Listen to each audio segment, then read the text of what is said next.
오늘 우리에게 주신 하나님의 말씀 보도록 하겠습니다. 마태복음 12장 30절에서 32절 말씀 보겠습니다. 다 찾으셨으면 우리 한 목소리로 한번 천천히 읽어보겠습니다. 같이 읽죠. 나와 함께 아니하는 자는 나를 반대하는 자요, 나와 함께 모으지 아니하는 자는 해치는 자니라. 그러므로 내가 너희에게 이르노니 사람에 대한 모든 죄와 모독은 사하심을 얻되 성령을 모독하는 것은 사하심을 얻지 못하겠고, 또 누구든지 말로 인자를 거역하면 사하심을 얻되 누구든지 말로 성령을 거역하면 이 세상과 오는 세상에서도 사하심을 얻지 못하리라. 아멘. 오늘 예수님과 함께 한다는 것에 대한 주제로 우리 하나님의 말씀을 좀 같이 나눠보도록 하겠습니다. 오늘 말씀은 좀 어려울 수도 있습니다. 근데 여러분들이 여기에 대해서 이해가 되시면 성경을 보는 눈이 또 하나님을 알아가고 여러분들이 살아가는 삶에 굉장히 중요한 방향이 열릴 거라고 생각합니다. 좀 어려워도 한번 잘 들어보시기 바랍니다. 우리가 한 주간 동안 부활의 소망을 깊이 생각해보는 시간을 여러분 혹시 가져보셨습니까? 현대사회를 살아가는 성도들은 점점 더 일상에 묶여서 하늘의 것을 바라보지 못하는 것 같습니다. 세상은 그럴 수 있는데 하나님 백성들은 자신들을 부르신 하나님의 뜻이 무엇인지부터 배우셔야 돼요. 우리가 창세기 6장에 보면 홍수 때 노아와 그 자녀 8이 방주에 타죠. 근데 그 방주 안에 창이 어디로 열려 있다고 성경에 나와 있습니까? 위로만 열려 있다고 그랬어요. 왜 동서남북의 옆에 있는 창은 막아 놓으셨을까요? 너희가 그거 볼 필요 없다라는 거예요. 그 풍랑 보고 너희가 판단하고 그걸로 너희가 해결하고 나아가는 삶이 아니라는 것입니다. 그건 세상에서 빠진 자들이 살아가는 삶이고, 성도는 위로 보라고 부름받은 자들이라는 거예요. 위의 것을 바라보라고. 그리고 그 위가 진리가 있는 거죠. 그 하늘로 열려 있다고 그랬잖아요. 그 하늘이라는 단어, 진리가 있는 것. 그러니까 성도는 어디만 바라보는 거예요? 진리를 담고 진리를 바라보도록 부름받은 자들이란 말입니다. 그러나 한 가지 여러분들이 분명히 그래서 아셔야 될 것은, 여러분들이 지금 보고 경험하고 살아가는 모든 것이 실은 실체를 담은 그릇에 불과하다라는 거예요. 따라서 이 세상이 아닌 그 세상이라는 그릇을 담고 있는 보이지 않는 하나님과 하나님의 뜻, 그게 진리인 거죠. 그걸 알아가도록 이 세상을 여러분들에게 주셨다라는 거. 예수님은 바로 그 하늘의 것을 우리에게 가르쳐 주시기 위해서 이 땅에 오셨어요. 왜? 우리가 그 하늘의 것을 못 알아보니까 우리에게 가르쳐 주러 오신 거죠. 그래서 본문 말씀처럼 예수와 함께 하지 않는 자는 예수를 반대하는 사람이고, 예수와 함께 모이지 않는 자들은 해치는 자들이다, 이렇게 말씀하시는 거예요. 이게 굉장히 어려운 말이죠. 여러분들이 예수님과 함께하고 계십니까? 우리가 그럼 보통 아멘 하죠. 근데 예수님과 함께하는 게 뭔가에 대해서는 고민을 안 하잖아요. 나 지금 교회 다니고 있고, 나 사람들 앞에 예수 믿는다고 하고 있으니까 나는 예수와 함께하고 있는 거야 라고 볼 수 있는데, 한번 생각해 봐보세요. 공생의 예수님의 기적과 오병이의 기적들을 보면서 예수를 따라다니는 사람이 있었어요, 없었어요?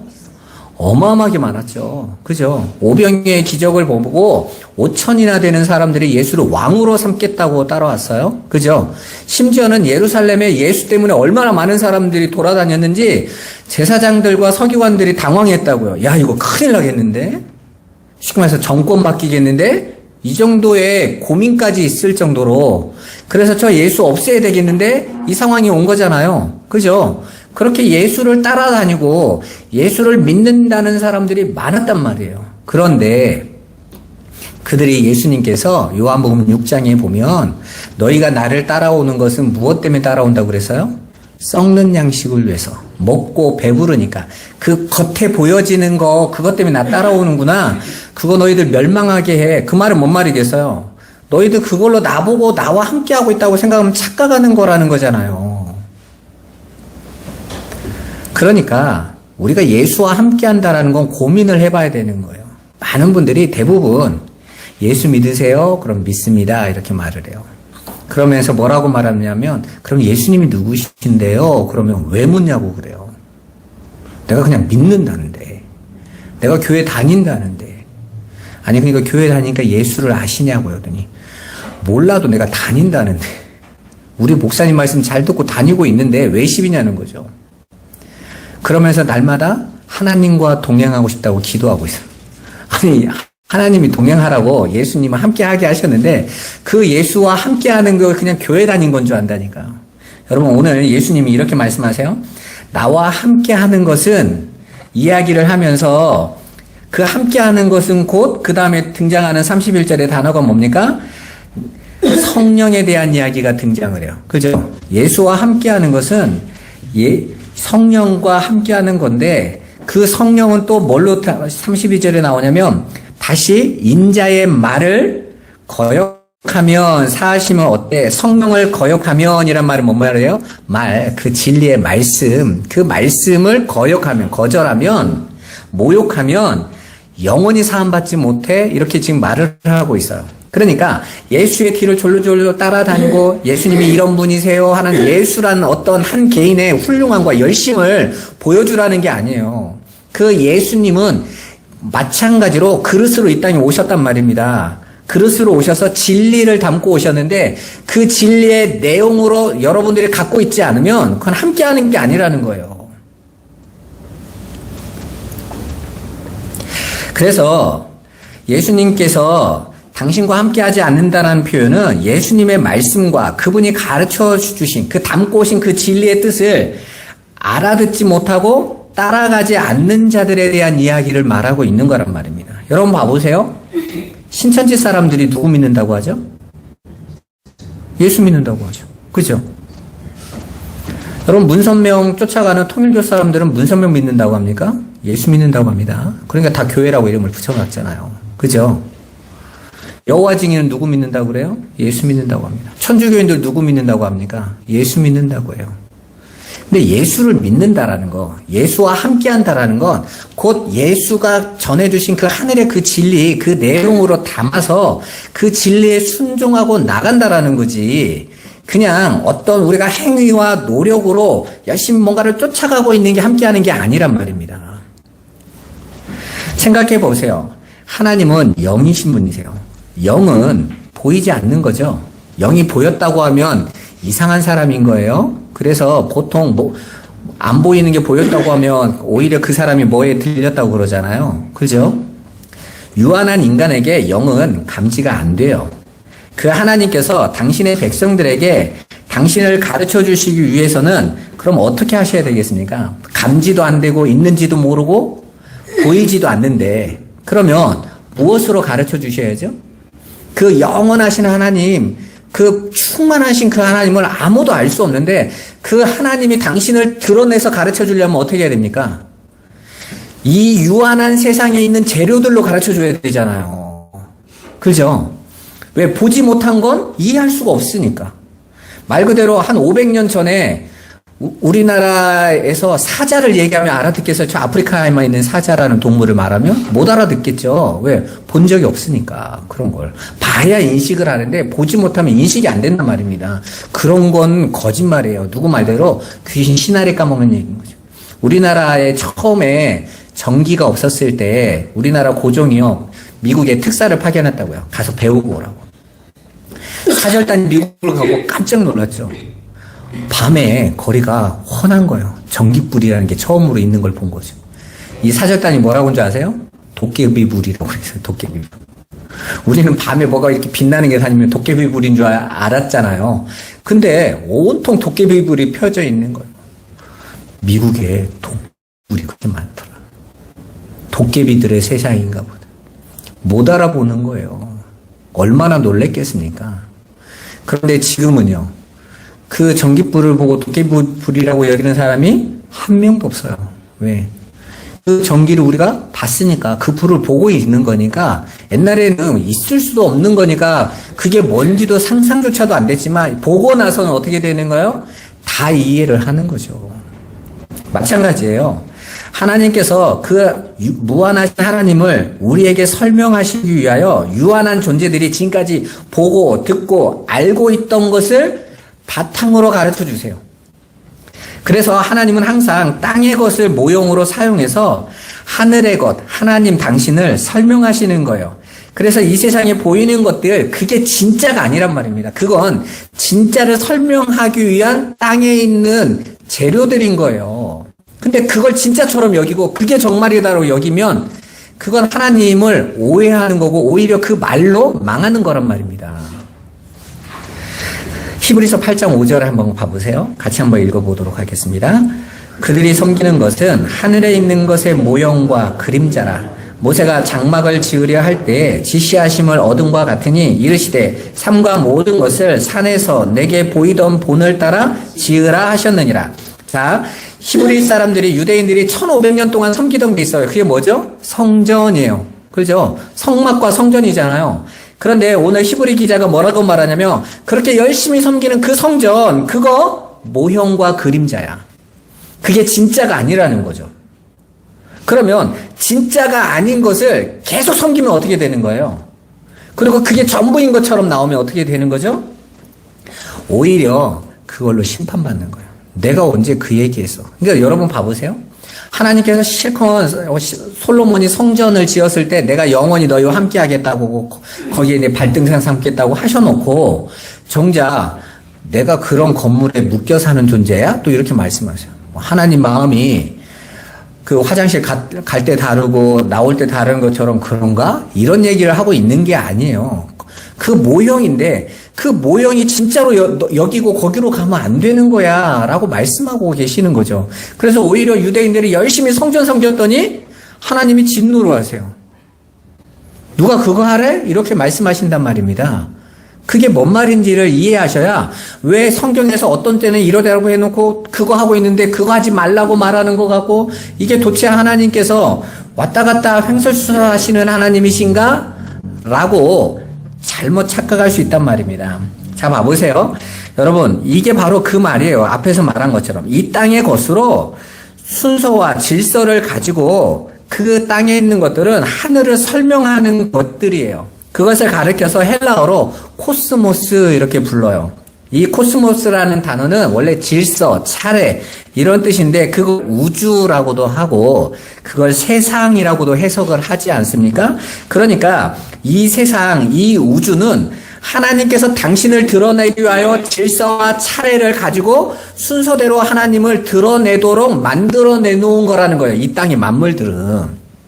그러면 저와 여러분들이 그렇게 차례대로 하나님과 하늘을 설명하고 있는 모형인 이 세상에서 그걸 겉으로 보여지는 그 상태로 그냥 머무르고 그냥 그것으로 인식해버리고 그것으로 그냥 취해버리고 나 잘하고 있지로 가면 그게 나쁜 의미의 세상이 되는 거예요. 그래서 성경이 나는 세상을 미워해 이렇게 말씀하고 계시는 게 그런 세상이에요. 그 세상에 빠지면 안 돼. 하나님의 사랑 세상에는 없다. 이렇게 말씀하시는 것이 바로 그거인 거예요. 그러니까 내가 이 세상에서 나를 잘 증명해서 부자 되고 성공하고 강한 자고 높아져서 하나님의 영광 나타내야지 그 세상 아니란 말입니다. 하나님은 그 안에서 여러분을 증명하라고 말한 것이 아니라 당신을 가르쳐 주시기 위해서 만들어 놓은 거예요. 그러니까 하나님의 백성들은 그 세상에서 하나님을 알아가는 거예요. 그래서 그렇게 그 코스모스에 드러난 여러분의 인생과 삶과 그 나타난 현실들을 통해서 차례대로 하나님을 알아가고 하늘로 이해되어지면 그 코스모스는 진리를 담은 세상이 된단 말이에요. 그래서 바울이 이 세상을 가리켜서 하나님의 능력과 신성을 품고 있다 이렇게 이야기한 겁니다.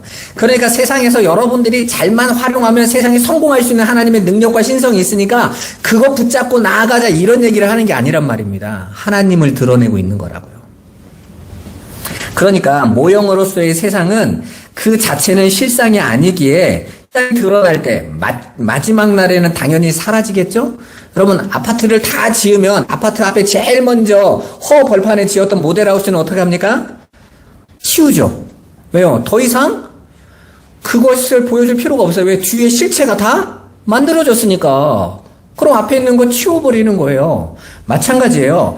이 세상에 나타나고 있는 것들은 다 죄니까 하나님이 다 미워서 버리시고 다 심판하신다 이런 것이 아니라 더 이상 하나님 설명 용도가 끝났으니까 그건 어떻게 되는 거예요? 용도 폐기되는 거죠.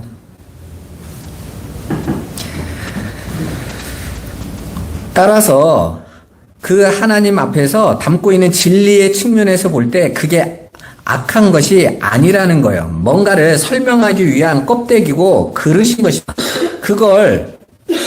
그것 자체가 전부인 것처럼 알고 그걸 그렇게 선악으로 판단하고 그걸 쫓아가고 인식하는 그 인간이 악한 거예요. 그렇게 순서대로 하늘과 하나님을 설명하던 모형이 바로 성경의 율법으로 등장하고 성막과 성전으로 등장하고 성경으로 나오는 거예요. 심지어는 예수도 그 하늘의 것을 설명하는 용도로 오시는 거예요. 제가 신성을 모독하는 게 아니라 그 육의 예수 붙잡으면 큰일 나는 거예요. 그 예수님이 오셔서 나도 갈 건데 그러시죠. 예수님께서 기적을 보고 쫓아오는 자들에게 그러죠. 야, 내가 올라가 버리면 너희는 그럼 뭘로 믿을래?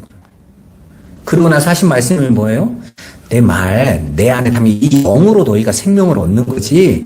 너희가 나 붙잡으면. 그래서 베드로도 제자들도 예수님 절대 가면 안 돼. 내 옆에 있어야 돼요. 나 힘든데 나 지켜줘야지. 어디 갑니까? 이렇게 말을 하잖아요. 그럼 베드로에게 예수님이 뭐라고 말합니까? 사탄아, 내 뒤로 물러가라. 너 나를 그렇게 보면 너 하나님을 대적하는 거야 라는 거예요. 근데 오늘날 교회가 다 그 육으로 오신 그 예수를 기대하고 바라보고 주님 꿈에라도 한 번만 나타나 주세요. 무슨 사랑하는 애인도 아니고 그 얼굴이 누군지도 모르는 저 영화 속의 드라마 주인공 같은 그 얼굴 잘생긴 그 금발의 남자 하나 쳐다보겠다고 엉뚱한 사고를 갖고 있다니까 여러분. 그렇게 그것들이 다 질서와 순서가 있어요. 그래서 여러분 성전을 보면 성전이 그냥 아무렇게 짓는 게 아니잖아요. 성막부터 성전이 똑같은데 제일 먼저 들어가면 번제단이 있어요. 그걸 지나면 물두멍이 있어요. 그걸 지나면 성소 안으로 들어가서 성소와 지성소로 나누어지고 성소 안에는 진설병이 있고 떡상이 있고 그리고 촛대가 있고 그거 다 뭘 가르치는 거예요? 질서대로 그 하늘의 것을 가르쳐 주는 거죠. 그리고 제사장은 그 안에서 그 골방 안에서 그 조제실 안에서 그 하늘의 내용들을 가지고 하나님 앞에 나아가는 거예요. 그게 다 순서대로 가는 거예요. 물두멍이 번제단 앞에 있으면 안 되는 거란 말입니다. 번제단을 지나서 물두멍을 지나가야 되는 거예요. 그게 이스라엘의 광야의 역사로 그대로 보여주는 거죠. 그래서 6월절 어린 양의 피를 바르고 난 이스라엘 백성 앞에 뭐가 나타납니까? 물두멍인 홍해가 딱 등장하죠. 그리고 그 광야, 그 성소 안에서 그들을 구름 기둥과 불 기둥으로 하나님께서 인도하시면서 그들에게 그 하늘의 하나님을 가르쳐 주세요. 그게 광야 40년의 시간이라니까요. 그건 고난의 시간이 아니라 하나님을 드러내주는 시간이었던 거예요. 그걸 잘 배우고 이제 그들이 어디로 들어갑니까? 지성소인 가나안으로 넘어 들어가는 거죠. 그게 성경이 보여주는 질서들인 거예요. 그렇게 성경이 차례대로 편집된 이유가 바로 그거예요. 마태, 마가, 누가, 요한이 그냥 쓰여진 게 아니란 말입니다. 질서를 가지고 기록되고 있는 것입니다. 그래서 예수의 공생애를 통해서 그 예수를 찾아. 그런데 그 예수를 찾는데 그 예수의 내용을 자꾸 헷갈리잖아요.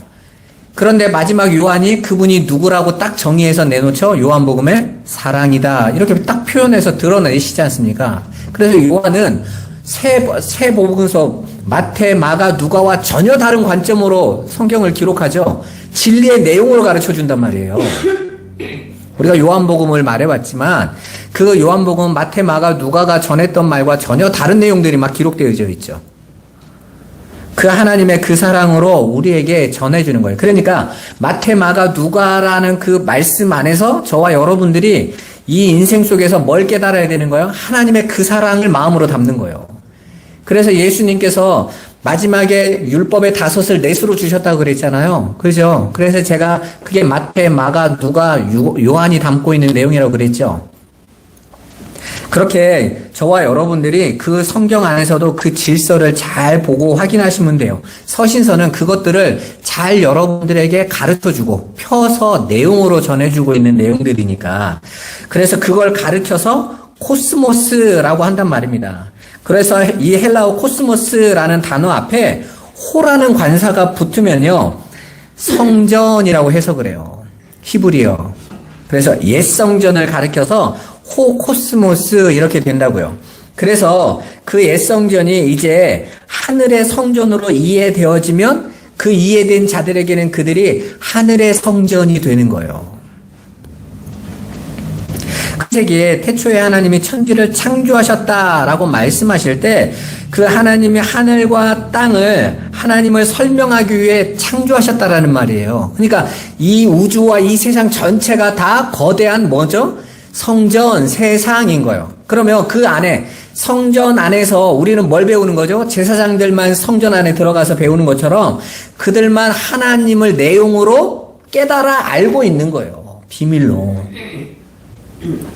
인간은 이 세상 속에서 그리고 하나님 말씀 속에서 성전 안에서 하늘을 보는 자들이 있고 어떤 자들은 이 땅의 것으로만 보게 됩니다. 이렇게 두 부류로 세상에서 갈려지는 거예요. 하나님 앞에 창세전부터 택한 받은 백성들은 이 세상이라는 코스모스, 하나님의 성전 안에서 그 진리로 받아서 하늘의 것으로 온전히 거듭나는 자들이 있고 그냥 그 세상에 빠져서 세상에 취해서 세상에 묶여서 세상의 종으로 살다가 그냥 사라지는 존재들이 있는 거예요. 그럼 저와 여러분들은 어떤 존재들인 거예요? 여러분들은 그 세상에서 하나님을 배우는 자들이라니까요. 이게 복인 겁니다, 여러분. 여러분들이 세상에서 뭘 취했다, 얼마나 높아졌다가 중요한 게 아니에요. 하나님을 그 안에서 온전히 알아가는 자들. 그래서 그 하늘의 것을 보는 거예요. 그저 눈에 보이는 옛 성전이나 율법, 모형, 가짜, 비진리, 뱀의 말, 이 모든 것 같은 것들을 이야기하고 있지만 우리는 그거를 읽거나 들을 때 마음속으로 그냥 악한 것이라고 결론을 미리 내리고 대해버려요. 뱀은 나쁜 것 이렇게 생각하는 거죠. 그런데 하나님께서 그것들 전부를 하나님을 가르쳐주는 도구로 세상에 보내셨단 말입니다. 그래서 이스라엘 백성들이 우리가 본 것처럼 광야에서 불평하다가 불뱀을 만나죠. 이스라엘 백성들은 그 불뱀에 물렸을 때 그 뱀에 대한 뭐가 생기겠어요? 트라우마가 생겨요. 그런데 정작 뱀을 그렇게 풀어서 물리게 만드셔놓고 정작 이스라엘 백성들에게 뭘 바라보라고 그래요? 뱀 바라보래요. 대체 이게 무슨 말이겠어요, 여러분?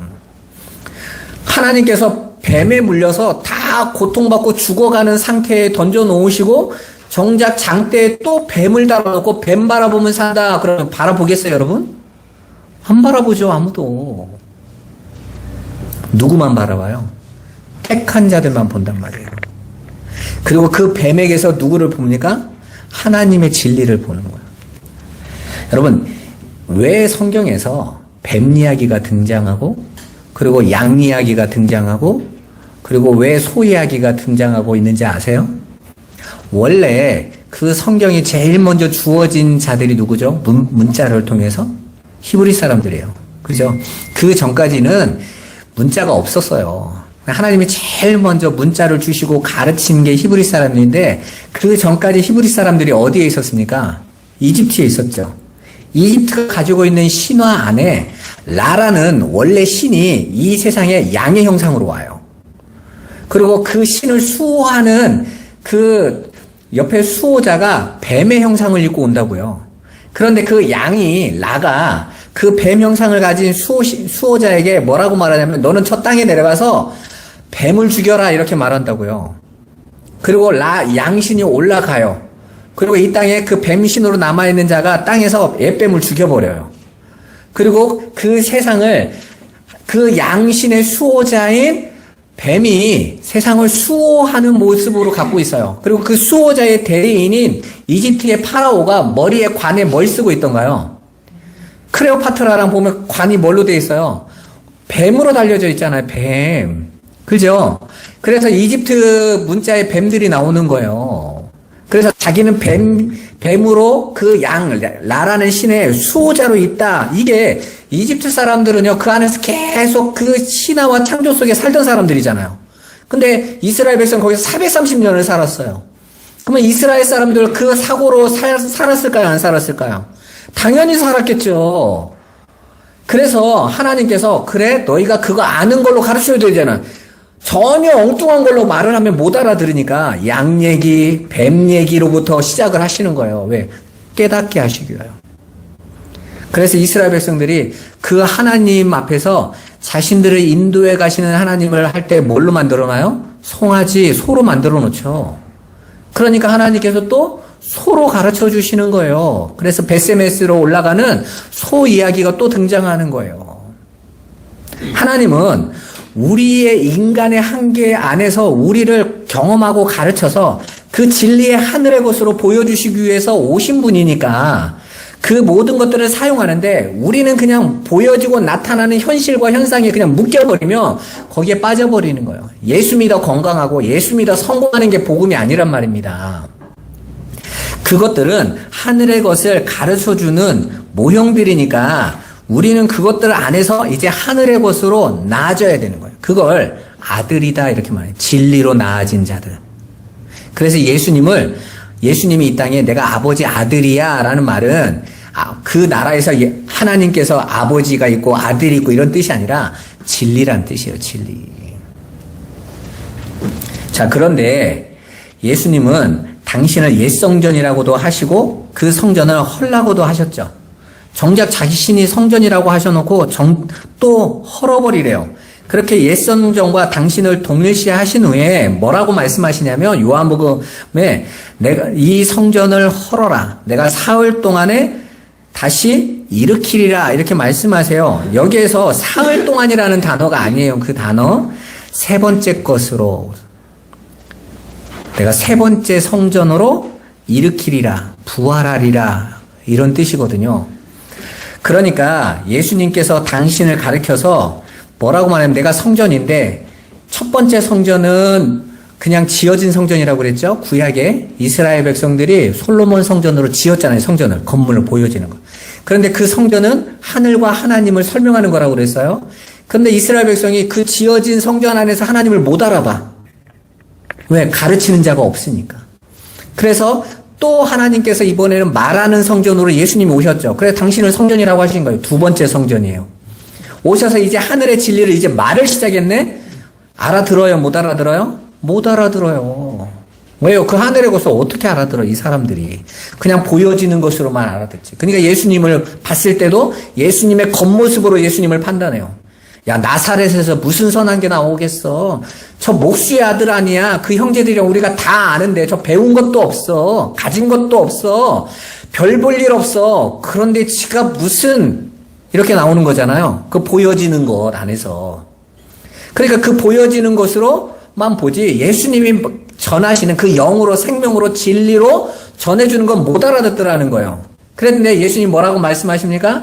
내가 그 성전 헐어버리고 그래 너희가 보고 듣고 이래도 너희는 보아도 알지 못하고 들어도 깨닫지 못하지 내가 세 번째 것으로 세 번째 성전으로 너희를 다 일으켜 줄 거야. 부활시킬 거야. 그러면 너희가 살아나는데 어떻게 살아납니까? 그들이 예수의 죽음과 십자가로 말미암아 그들과 하나님과를 가로막고 있던 죄를 끊어버리시고 이젠 그들 안에 성령이 들어오시죠. 하나님이 들어오세요. 그랬더니 세 번째 것으로 누가 성전으로 나타납니까? 바로 저와 여러분들이 성전으로 나오잖아요. 그래서 바울이 이렇게 말하죠. 야, 너희가 하나님의 성전이잖아. 하나님의 성령이 너희 안에 계시잖아. 건물 안에 있는 게 아니고 라고 말을 하고 있죠. 그러면 그렇게 세 번째 것으로 나오면 이제 어떻게 된다라는 거예요? 그들은 그 진리의 것으로 보게 된다는 거죠. 듣게 된다는 거, 알게 되는 자들이 나온다라는 것입니다. 예수님은 또 당신을 가리켜서 율법이라고도 표현하셨어요. 그래서 내가 한 말이 너희를 심판할 것이다 이렇게 말씀하셨습니다. 이게 무슨 의미인지 여러분들이 깨달으셔야 되는 거예요. 봐보세요. 예수님은 당신이 하신 말을 말이 그들을 심판할 것이라는 말은 당신의 말이 어떤 자들에게는 비진리로 들리니까 그냥 내 말 안 들으면 나중에 심판한다 이런 게 아니라 예수의 그 말을 가지고 여전히 비진리의 세상의 것으로 끌어당겨서 쓸 거라는 거죠. 어떤 자들은. 어떤 자는 그 진리를 가지고 하늘의 것으로 나올 것이고. 그래서 예배 안 드린다는 뜻이 아니라 똑같이 예배 드리고 하나님 말씀 똑같이 듣는데 어떤 자들은 그 말을 들을 때마다 그걸 땅의 것으로 사용해. 그러니까 성경을 가지고 경제 잘 사용하는 법, 비즈니스 잘하는 법, 예수님의 말씀을 가지고 우리 인격을 어떻게 도약하는지 이런 걸로 쓰는 사람 있잖아요, 여러분. 오늘날 한국교회에 가장 무서운 게 뭐냐면요. 교회에서 목사님이 진리의 하늘의 것을 말할 수가 없어요. 왜? 성도들이 못 알아들어. 그리고 성도들은 그런 거에 재미없어해. 그리고 어떤 말을 원하냐면 비즈니스 잘하는 법. 그래서 목사님들이요. 비즈니스 잡지를 맨날 읽으시는 거예요. 그래서 잭 웰치는 이런 얘기를 했다. 빌 게이츠는 이런 사고를 가졌다. 요즘엔 디지털 노마드의 시대인데 이러면서 개척하고 나아가고 이런 얘기를 하면 막 성도들이 막 귀를 우리 목사님 수준이 높으시네. 그게 뭘 수준이 높아요. 솔로몬이 말했지 않습니까? 가장 똑똑했던 사람이 해 아래 새 것이 없나니. 그 해 아래의 것으로 열심히 말해? 그건 똑똑한 게 아니라 그거 다 돌고 도는 내용에 불과할 뿐입니다. 이 세상 안에서 하늘의 백성들은 하늘의 것, 해 밖에 위에 있는 얘기를 해야 되는데 아래에 있는 얘기를 가지고 자기들끼리 수준 안에서 잘한대. 비즈니스 잘한 법, 심리학적으로 위안을 받는 법. 우리 어디 기독교 방송인가 광고가 나왔더라고요. 뭐냐면, 어떤 교수님이 우리나라 꽤 유명한 심리학자인데 기독교 심리학 하시거든요. 기독교 심리학이 어디 있습니까? 예수밖에 없는데 그걸 가지고 사람들의 마음이 이렇게 힘들고 어려웠는데 그때는 이렇게 하고 딱 프로이드 이론 가지고요.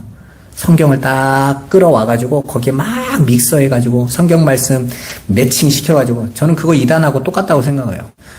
여러분 신천지가 성경 가지고 오죠. 그거 가지고 자기들 걸로 매칭 시켜가지고 풀어가지고 던져주잖아요. 그거 잘못됐다고 하는데 왜 성경을 심리학으로 풀어요? 말씀으로 풀어야지. 진리로 말을 해야지. 근데 그건 열광해. 왜? 나에게 도움이 되는 것들이니까. 그렇게 하나님의 말씀, 예수의 말을 비진리로 푸는 자들이 있다는 거예요. 그렇게 될 거라는 거예요. 그들은 내 말로 인하여 심판받게 될 거야. 오히려 그 말 열심히 따라가서 심판받는 거죠. 나 예수 잘 섬기겠다고 하면서 삼박자 축복 이런 거 내놓은 데 있잖아요. 저 여의도에 우리나라 전 세계에서 가장 많은 신도수를 가지고 있는 그런데 하나님의 말씀을 잘 믹서를 해가지고 세상이 좋아하는, 내가 좋아하는 예수도 믿고 헌신도 잘하면 복도 받고 세상의 것 다 취할 수 있다라는 이런 논리를 가지고 사람들이 열심을 다합니다. 충성을 다해요. 그들은 예수의 말씀을 따라가고 있다고 생각할 겁니다. 그런데 그 예수의 말로 심판받는 거라니까요. 그게 엉뚱한 걸로 가고 있으니까.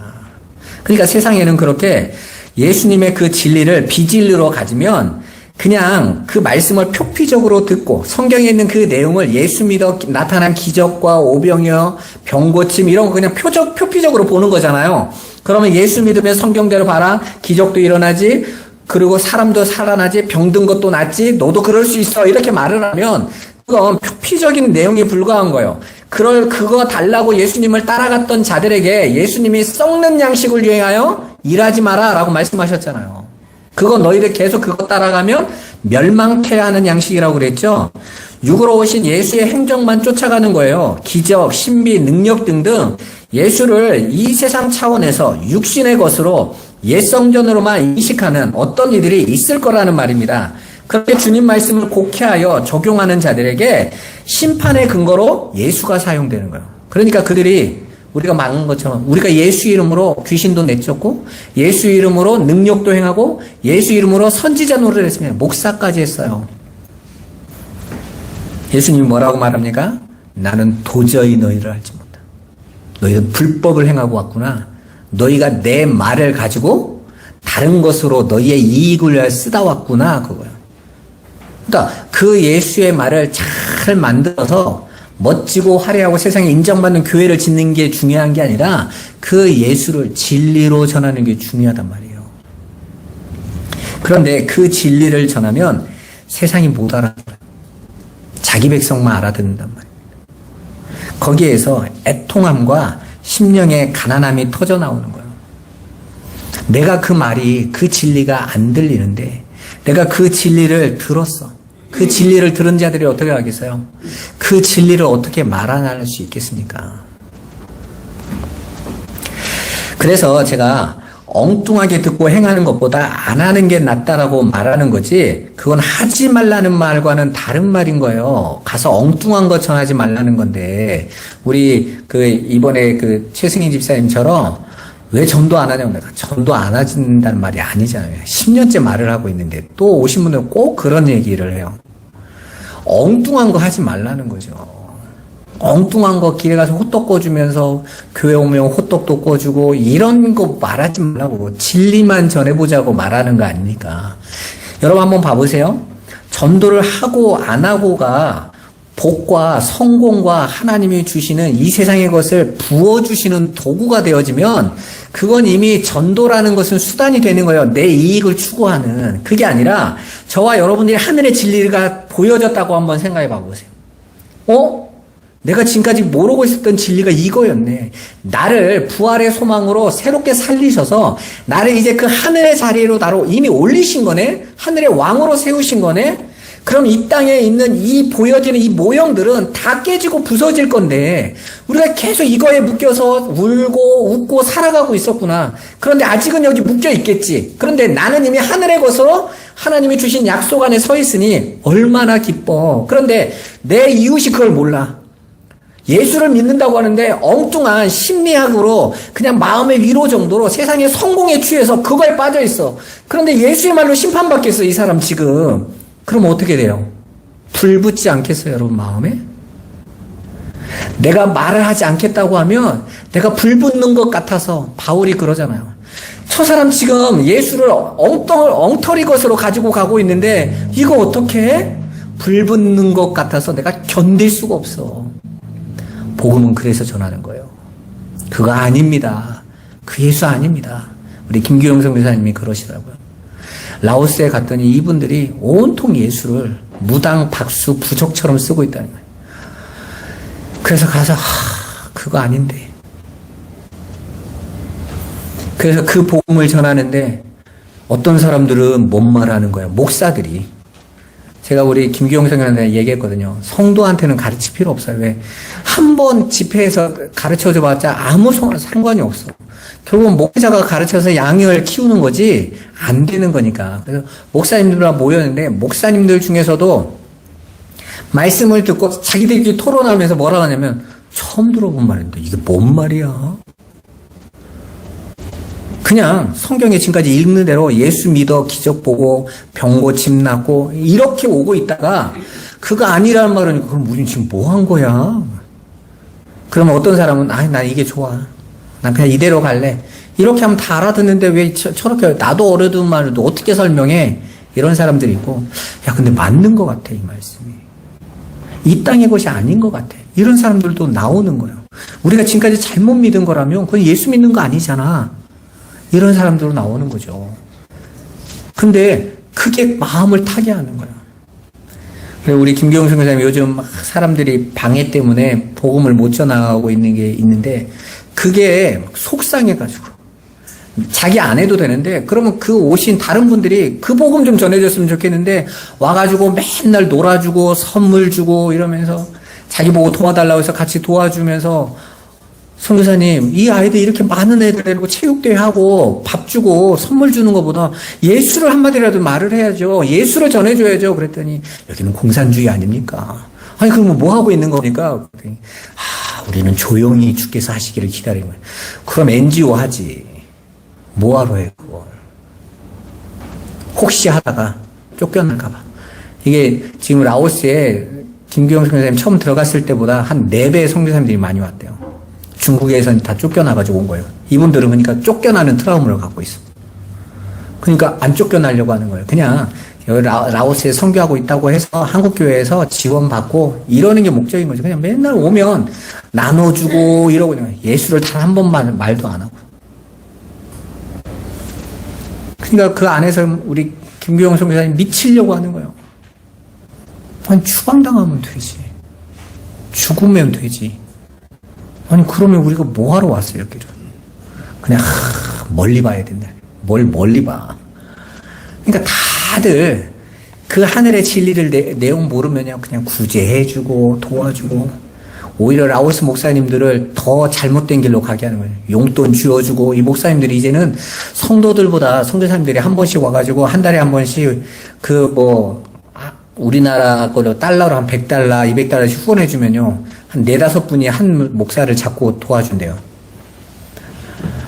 거기 라오스 사람들이 한 달 버는 평균 임금이요, 평균적으로 30만 원인데, 그러면요, 훨씬 더 많이 받아요. 이 목사님, 이 선교사님 다 동냥하는 거지로 만들어 놓은 거예요, 목사를. 진리를 가지고 싸워가지 못하도록. 여러분, 그건 정말요, 멸망하는 거예요. 엉터리를 가지고 그러면서 가서 나 선교하고 있다고 그러는 거죠. 여러분, 하나님의 진리를 우리가 잘못 들으면 엉뚱한 게 하는 거예요. 차라리 그 진리가 안 들린 사람들은 자기 맘대로 그냥 편안하게라도 살아요. 모르니까. 불교 다니는 사람들이 뭐 신경 씁니까? 무신론자들 자기가 하고 싶은 대로 하잖아요. 자기 꿈 이루어다가 아유 한번 아싸리하게 살아보지 뭐. 그리고 끝나는 거라고 생각하니까 그들은 편안하게 사는데 어설프게 듣고 예수 믿으면 잘 믿어야 된다고 해가지고 예배 제대로 안 나오면 벌 받아. 기도 많이 안 하면 벌 받아. 이래가지고요. 움직이지도 못하고 돌아다니지도 못하고 그렇게 하다가 하기 싫은데 또 해야 되고 하고 싶은 건 못하고 이러면서 그냥 불안불안하게 신앙생활 하지 않았습니까? 그뿐만 아니라 주님은 지금 당신 자신이 율법을 헐고 완성하실 것이라고 말씀하셨어요. 그리고 또 율법을 폐하러 왔다고도 말씀하십니다. 한 곳에서는 율법을 완성하신다고 하셔놓고 한 곳에서는 율법을 또 폐해버리신대요. 여러분, 율법이 가지고 있는 그 모형으로서 그 율법은 무엇을 담고 왔습니까?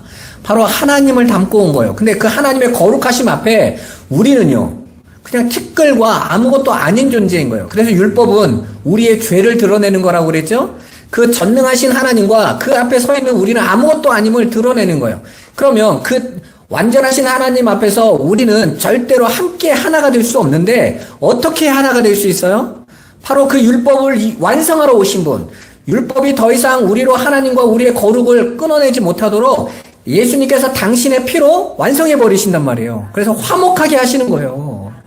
그래서 내가 율법을 완성하러 왔다고도 하고 그 율법을 완성됐으면 더 이상 그 율법은 저와 여러분을 정죄할 수 없는 거예요. 정죄할 수 없는 거니까 폐해진 게 되는 거죠. 이스라엘 백성이 율법을 어길 때마다 성전에 가서 제사 지냈잖아요. 그런데 예수님께서 오셔서 영원한 영단번의 제물로 당신을 하나님께 드렸어요. 그러면 우리의 죄짐은 이제 더 이상 문제가 돼요, 안 돼요? 안 되죠. 무한한 제물이 와버렸으니까. 하나님 앞에 우리의 죄가 아무리 무한정 많더라도 그 무한한 모든 죄를 담당하신 예수의 제물이 오셨기 때문에 끝났다라는 거죠. 그걸 통해서 하나님은 우리에게 뭘 가르쳐 주십니까? 너와 나는 절대로 함께 할 수 없는데 그 아버지의 사랑으로, 그 십자가로, 그 생명으로 우리를 하나님과 영원히 하나 되게 하는 것. 그게 바로 하나님의 능력인 거예요. 우리는 그 하나님의 능력 안에서 하나님의 사랑을 보는 겁니다. 하나님이 보여주고 싶은 만큼의 그 사랑을 깨닫는 거예요. 그래서 예수님이 친히 율법이 되셔서 율법의 표피적인 모형을 다 부숴버리시고 그 진리로 다시 사시겠다고 말씀하신 거예요. 그래서 예수님은 그 진리의 말을 가리켜서 요한은 영이라고도 하고 생명이라고도 말한 거예요. 그래서 예수님도 그러시죠. 내가 길이요, 진리요, 생명이다. 이렇게 말씀하고 계시는 거죠. 그러니까 성령이, 그 성령은 진리의 영이라는 뜻이거든요. 그러니까 진리의 말씀인 거죠. 거룩한 영, 거룩한 말씀. 우리 안에 왔다라는 건 이제 우리가 진리로 온전히 알게 되고 진리를 인식할 수 있게 됐다라는 거예요. 그래서 여러분들이 그 성령을 받은 자들은 예수 안에 담겨져 있는 그 진리를 보게 되는 거예요. 듣게 되는 거라니까요. 이사야에서 말하고 있지 않습니까? 가서 저들에게 전해라. 보아도 알지 못하고 들어도 깨닫지 못할 거야. 이 상태였는데 이제는 성령이 내 안에 부어지니까 보았더니 알게 됐어. 성전을 이해하게 됐어. 이제 들었어. 예수님의 말씀을 들었더니 깨닫게 됐어. 아, 이 땅, 이 세상의 것이 아니라 하늘의 것, 영원한 것을 말씀하고 계시는 거구나. 그리고 나는 거기에 들어갈 자격이 없는데 예수의 생명으로 나에게 부어주셔서 나를 이제 그 하늘의 것으로 만들어 놓은 거구나. 그러면 그걸 깨달은 자들이 이제 어떻게 살아가는 거죠? 자꾸 이제 티끌과 배설물 같은 세상의 것을 끊어내고 내려놓는 거예요. 그게 자기 부인 아닙니까? 나라는 존재 자존심을 높이기 위하여 쌓으려고 했던 것들을 이제 먼지처럼 여기고 털어버리는 거. 오늘 본문으로 돌아와 보세요. 예수님이 귀신을 내어 쫓으신 사건부터 이해하기가 시작하는 거죠. 사람들이 그것을 이해하지 못하고 오히려 예수님이 귀신의 왕 바알세불을 힘입어서 귀신을 쫓아냈다고 말하고 있는 거예요. 지금 예수님은 귀신을 내어 쫓으면서, 귀신이라는 건 뭡니까? 하나님이라는 존재를 오해해가지고 귀자가 아예 모르는 신을 귀신이라고 하거든요. 이 신이 어떤 신인지 모르겠으니까 그걸 그냥 귀신이라고 하는데, 온전히 저와 여러분들에게 알려지고 확인되어지면 그게 진짜 참신인 거예요. 그러니까 하나님께서는 그렇게 당신을 모르면 그 하나님을 뭘로 섬기는 거가 되죠? 귀신으로 섬기는 거니까 당신을 가르쳐 주시는 거예요. 그 당신을 가르쳐 주시는 방법이 뭡니까? 가짜 귀신, 가짜 신을 밀어내는 거죠. 그래서 예수님께서 진리의 말씀이신 당신이 오셨더니 귀신 들린 자에게 있던 귀신이 떠나가요. 가짜였다는 것이 폭로되어져요. 그런데 오히려 유대인들은 그걸 보고 뭐라고 말했다고요? 예수님이 귀신의 왕이 잡혔나 보다, 이렇게 말을 했단 말이에요. 예수님께서 아니지, 내가 자기 나라끼리 싸우면, 분쟁하면 그 나라가 제대로 서겠냐? 귀신이 귀신을 쫓아내고 있으면 그 나라가 제대로 서겠어?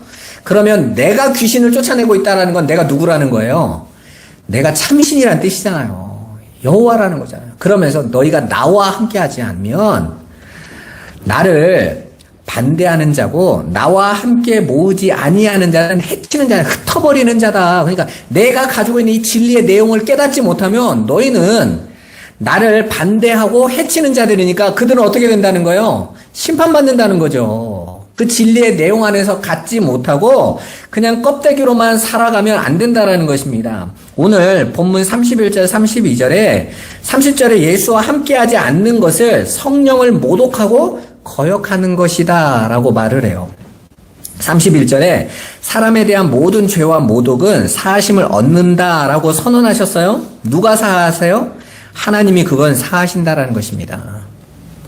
그럼 사람에 대한 모든 죄와 모독이 뭐죠? 바로 사람들이 율법으로 규정해 놓은 모든 죄를 말하는 것입니다. 그러니까 율법은 사함을 받을 수 있어요? 없어요? 받죠. 그건 유대인들도 알아요. 제사 지내면 율법은 사함을 받잖아요. 죄를 범한 건.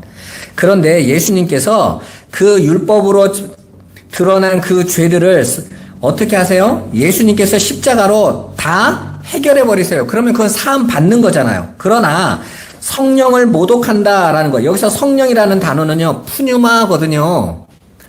그러니까 거룩한 영, 말씀, 생명을 가리키는 거예요. 그 성령을 모독한다라는 말은, 여기서 모독이라는 단어는 깨트려 버린다라는 뜻이에요.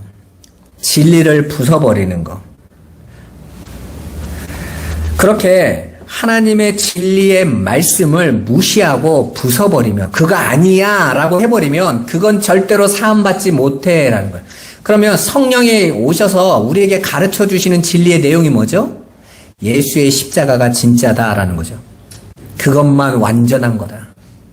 그거 아닌 건 다, 그 외의 건 다 가짜야 라고 말하는 거잖아요.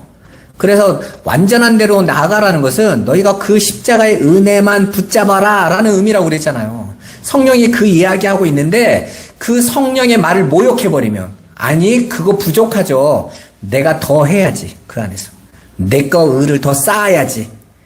내가 뭔가를 더 잘해야지. 이걸로 가면 그건 성령을 모독하는 거예요. 문선명이 그랬잖아요. 예수가 첫 번째 와서 구원의 사역을 완벽하게 못했기 때문에 하나님이 또 자기를 보냈다고 그랬잖아요. 박태선, 신천지, 신천지에서 우리가 지난주에 여러분 주보의 뒤에서 보셨죠? 구약의 성도들은 신약의 예수로, 초림 예수로 구원받고 신약의 성도들은 재림 예수로 구원받아야 되는데 그 재림 예수 안에 누굴 옮겨놨겠어요? 저를 넣겠죠. 그런데 교묘하게 예수, 재림 이런 단어 써놓으면요, 성도들이 그런가? 왜 모르니까. 제가 말씀드렸지 않았습니까? 구약부터 이 역사 속에 있는 모든 사람들은 누구로 구원받는다고요? 예수의 십자가로 구원받는다고 그랬잖아요. 그래서 예수님이 그 십자가에서 다 이루었다 그러셨다고 그랬죠. 무슨 재림 예수가 또 와요. 재림 예수가 없다라는 것이 아니라 성령으로 우리 안에 오시잖아요. 그러니까 성경을 이해하지 못하면 기독교인들이 30만 명이 신천지로 넘어갔다니까요. 그것도 그냥 교회 대충 다니고 이런 사람이 넘어간 게 아니라 장로, 전도사, 심지어는 목사까지요. 성경을 다 껍데기로 보고 있는 사람이 이렇게 많다라는 거예요. 아니, 그런 사람들만 그랬겠어요? 신천지 다닌 사람들의 특징 보면요, 열심히 하려던 사람들이에요. 교회 잘 다니겠다고 하는 사람들, 성경 알고 싶다고 하는 사람들. 그래서 밖에서 성경 공부해볼래? 그러면 한번 배워보지? 그럽니다. 친한 사람이 와가지고. 그게 뭔지도 모르고. 모르는데 오늘 이 말씀을 의역하면 너희가 행위로 지은 죄, 율법을 어긴 죄는 용서돼. 그런데 너희가 십자가만 잘 이해하면 그건 다 용서가 되는 거야. 그런데 십자가의 은혜, 예수 그리스도께서 이루신 그 십자가의 대속의 진리에 말을 부수는 자들, 그 완전한 십자가의 대속을 부숴버리고 아유 그거 가지고 되겠어? 라고 말하는 자들. 지금 초대교회가 싸웠던 게 바로 그거 아닙니까? 예수 그리스도의 십자가만 말하는 곳에 유대주의가 들어와서 그래도 율법도 해야지 이렇게 집어넣었단 말이에요. 또 하나는 뭡니까? 그 지식으로 가지고 있으면 막 살아도 돼. 이게 영지주의예요.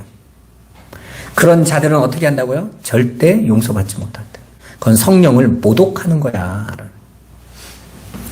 예수님이 공생의 사역을 자꾸 우리의 할 일로 받아서 또 실천주의로 가면 그건 진리를 못 보고 다시 율법의 행위로 가는 자들이니까 성령을 모욕하는 죄라는 거예요. 우리가 수요일 날 히브리서 말씀드렸지 않습니까? 그럼 뭐 하라는 겁니까? 라는 말에 히브리서에서 뭐라고 말합니까? 하나님께서 허락된